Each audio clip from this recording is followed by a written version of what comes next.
What is happening in DSM-5? Now, there's a lot happening, but I don't want to dwell on it so much other than to make you aware that some changes are taking place.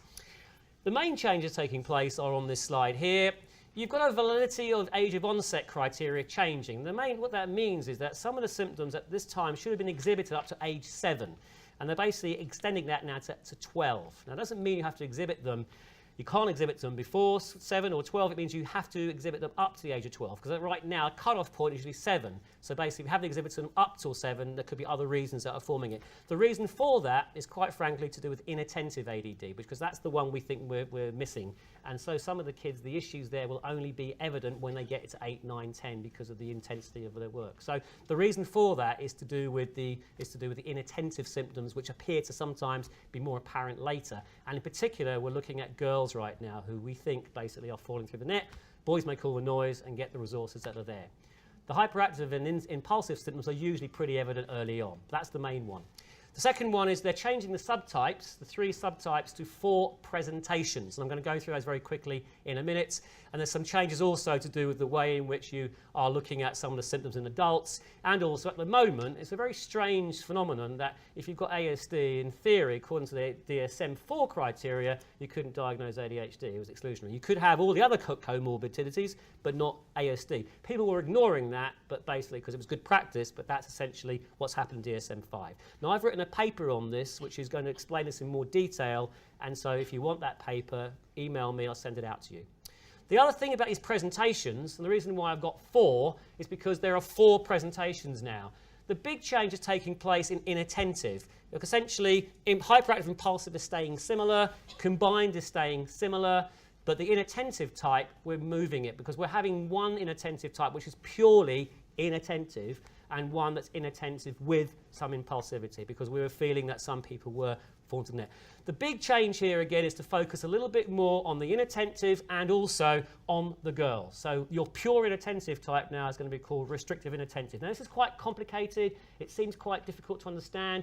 I will simplify it to you in my paper. Today isn't the opportunity to do that. If you want more clarification on this, contact me.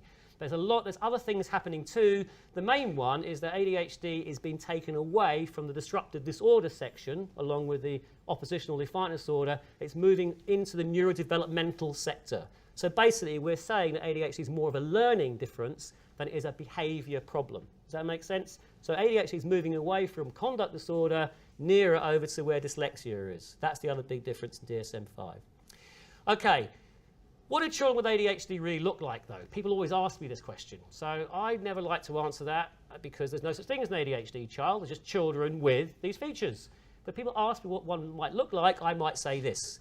That would be my best example of what a child with ADHD looks like. They're not where they should be physically, or they might be there physically, but they're not there mentally. And it's because of those ones particularly which often fall through the net. When it comes to the brain, and again, with the magic number being 4, if we had 4 for our presentations, then there's these 4 areas of the brain that we think are mostly affected when it comes to this particular condition. Those 4 areas are basically these ones here. You've essentially got your impulsive symptoms, your hyperactive symptoms, your inattentive symptoms in 2 areas of the brain which we think are being affected. Those areas are really listed on here. Those are the ones that are attributing to the cognitive dysregulation and emotional dysregulation. And essentially those areas are carved up into 4 main areas. Number 1 is the orbital frontal, which we think the impulsive area is mostly being affected. The second ones, or second 2 and 3s, will be the ones at the back, where you have the inattentive areas mostly affected, and this one down here where the hyperactive. So the prefrontal areas are the areas mostly concerned with these 2, and the anterior, or sorry, the dorsal and prefrontal at the back there mostly do the inattentive. So again, 4 is a magic number, and this is one of the reasons why we're going towards this sort of presentation thing, to looking at in connection or in concert with where we think the issues are taking place. Now again, this is neuroscience. I'm not spending a lot of time on that today, but I wanted you to be informed at least about why these things are happening.